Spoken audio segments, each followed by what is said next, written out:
Merci. Pierrick Monard, vous représentez la société Milibris.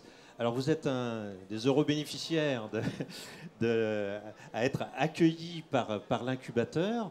On vient de rappeler qu'il était réservé, si je puis dire, aux entreprises innovantes. Dans quelle mesure, en quoi votre entreprise répond à ce critère? En quoi vous êtes une entreprise innovante? En deux mots? En deux mots. Alors bonjour tout le monde.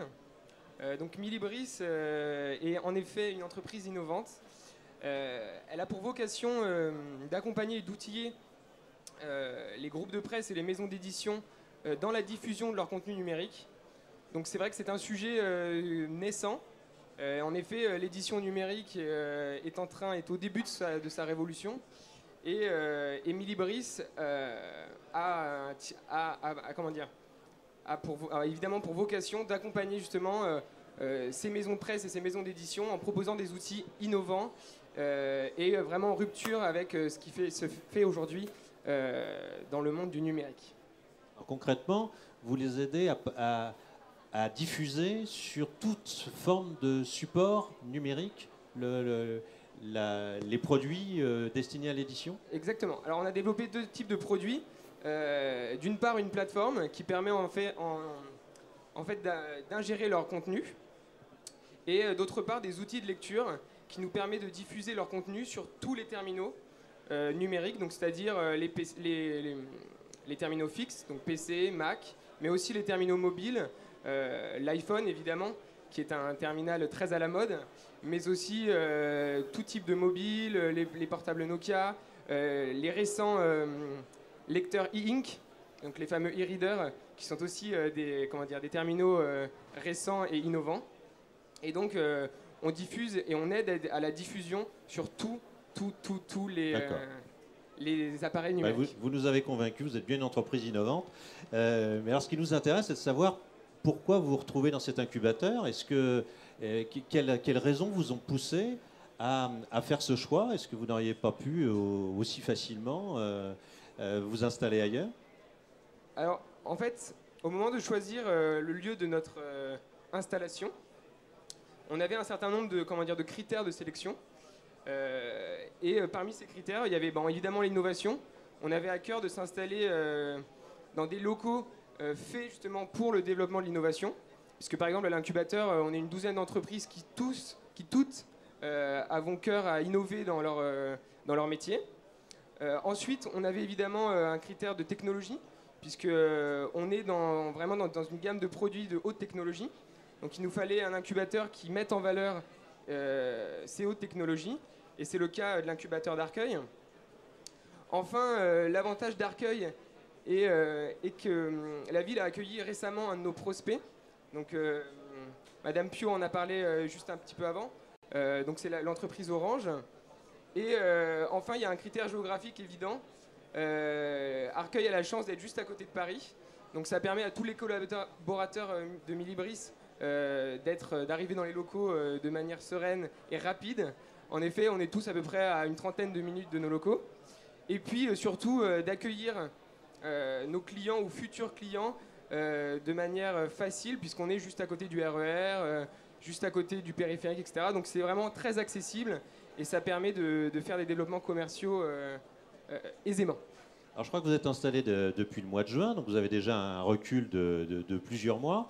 Quel premier bilan vous pouvez faire de ce choix d'implantation? Est-ce qu'il y a un effet incubateur perceptible dans la vie de l'entreprise dès maintenant? Enfin, quel bilan vous faites au bout de quelques mois? Je pense que le bilan qui est intéressant à faire, c'est le bilan de la réussite. Puisque Milibris, au départ, on était deux. Enfin, moi, je n'y étais pas, mais au départ, c'était 2 personnes dans un petit bureau à l'incubateur. Et aujourd'hui, c'est 12 personnes. Donc voilà, en même pas un an, on est passé de 2 à 12 personnes. Et l'incubateur nous a accompagnés dans cette expansion. Puisque de un bureau, on est passé à de un petit bureau, on est passé à 2 grands bureaux. Donc c'est vrai que l'incubateur a participé à notre réussite en nous accompagnant dans notre expansion et dans notre développement. Ensuite, autre bilan de cette réussite, on a effectivement signé avec ce fameux grand prospect qu'accueille Arcueil. Donc c'est vrai que voilà, c'est une réussite commerciale et économique. Et j'ai envie de dire aussi, ce qui nous a permis de réussir, c'est aussi l'accompagnement, puisque chaque mois, on a un comité stratégique et on est suivi de bout en bout par un coach, et qui est en fait très important, puisque c'est des gens d'expérience qui nous permettent de nous diriger dans les bonnes solutions et schémas commerciaux. Très bien, bah écoutez, merci, c'est tout à fait convaincant, on vous félicite, mais en même temps on s'inquiète un peu pour vous, parce que là, au rythme où vous allez vous développer, alors ils vont vous mettre à la porte, vous allez être dans la rue, ou Madame Pio, non, c'est à Madame Pio que je vais poser la question. Qu'est-ce que vous faites, la rançon de la réussite, là, quand les entreprises eh bien, ont de nouveaux besoins? Alors, ça me rappelle une publicité qu'on voit pour un assureur à la télévision. Alors vous les laissez tomber, il n'y a rien pour eux après? Alors justement, on leur trouve des locaux.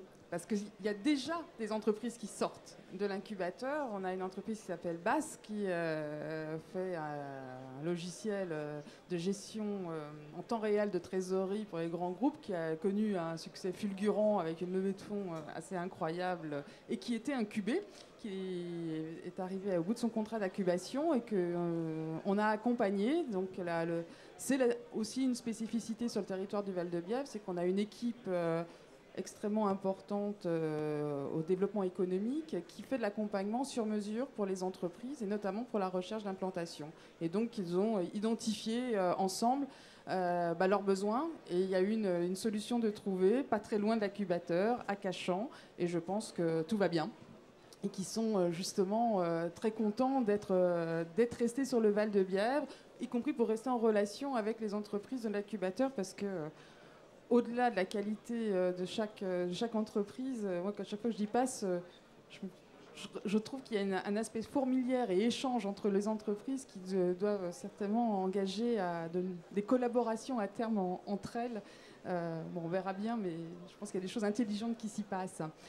Et alors donc sur cet aspect justement d'accompagnement, moi je souhaitais aussi qu'on développe, mais Laurent Garnier arrive, donc je pense qu'il nous parlera tout à l'heure du projet de pépinière des Barmons dans le cadre du projet Cancer Campus, qui est aussi un projet extrêmement important sur le territoire du Val-de-Bièvre, sur la question de des biotechnologies et de l'innovation. Et en complément de ces aspects innovants, on offre une nouvelle pépinière, on va dire peut-être plus traditionnelle, orientée tertiaire innovation, qui va ouvrir donc on pense dans le deuxième semestre 2011, si tout va bien pour les travaux qui sont en train d'être réalisés. Pépinière et hôtel d'entreprise, et qui sera une solution de sortie pour, par exemple, des incubés qui ne voudraient pas immédiatement être dans de très grands locaux et qui pourraient bénéficier d'un service intermédiaire, puisque la logique du territoire est de proposer un parcours résidentiel en fait, aux entreprises et un espèce de travail sur mesure au fil de leur développement et de trouver des solutions adaptées. Vous pouvez nous donner des ordres de grandeur en termes de surface occupée, incubateur, pépinière, hôtel d'entreprise? Alors, je vais raisonner non pas en chaude, mais plutôt en nombre de bureaux, de locaux l'incubateur. Aujourd'hui, c'est 13, plus 13 entreprises, plus une salle de réunion. Je pense que demain, ce sera plus. On a déjà cédé à une première extension. Je pense qu'on en fera une deuxième, puisque nous avons une très grosse pression pour accueillir de nouvelles entreprises. Donc on va essayer de trouver des solutions pour que ça puisse se faire. La future pépinière et l'hôtel d'entreprise de Cachan, c'est 60 entreprises en pépinière, 20 à 30 en hôtel d'entreprise. Et là, évidemment, une plateforme de services beaucoup plus importante, avec un accompagnement, y compris de secrétariat, de comptabilité, des choses qui sont en train d'être inventé pour eux. Mais moi, je souhaitais aussi... on est bien entendu un territoire d'innovation, mais je souhaitais attirer l'attention, y compris de partenaires éventuels, sur des besoins qui existent sur nos territoires, qui sont des besoins en matière de locaux d'activité.